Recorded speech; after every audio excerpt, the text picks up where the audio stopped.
the 95% customer. Intel is currently its own Foundry's only significant customer, providing 95% of the revenue for a business it claims is now independent.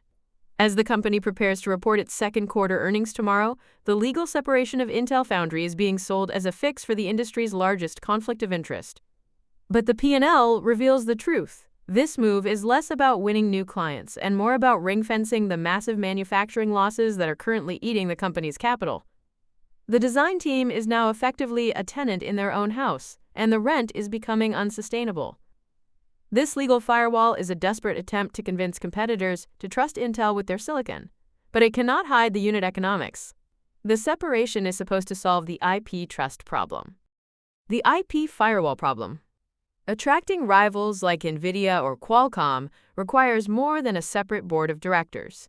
It requires proof that Intel design will not get priority access during the next supply crunch.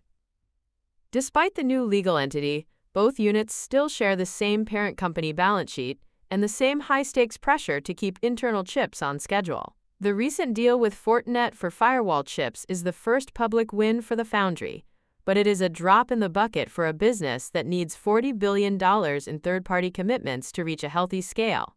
A legal split does nothing to solve the physical proximity of sensitive intellectual property in the same clean rooms. That tension is now appearing in the reported margin gap, the $30 billion margin trap. Intel's new reporting structure exposes a brutal reality where the design side maintains margins near 50%, while the Foundry side is hemorrhaging cash with operating losses exceeding 40%. To fix this, management is banking on the 18A process node, which reportedly hit 85% yields this month. However, high yields do not automatically translate to profits when your depreciation costs are measured in the tens of billions. Intel is currently spending $17 billion a year on capital expenditures, and until external volume picks up, the internal design team is the only one paying for those expensive machines. This circular funding model is a temporary fix for a structural problem. The true endgame for this internal divorce is finally coming into focus. The spin-off signal. The legal separation of Foundry and design is the first step toward a full spin-off, effectively preparing the manufacturing arm to be sold or taken public as a standalone entity. By isolating the Foundry's massive debt and OpEx requirements, management is creating a structure that can eventually take on outside private equity or government-backed investment without dragging down the product group's valuation. We saw the precursor to this with the Ireland Fab joint venture and the repurchase of the Apollo stake. Intel is rearranging the deck chairs to make the design business attractive for a future where it no longer owns the factories.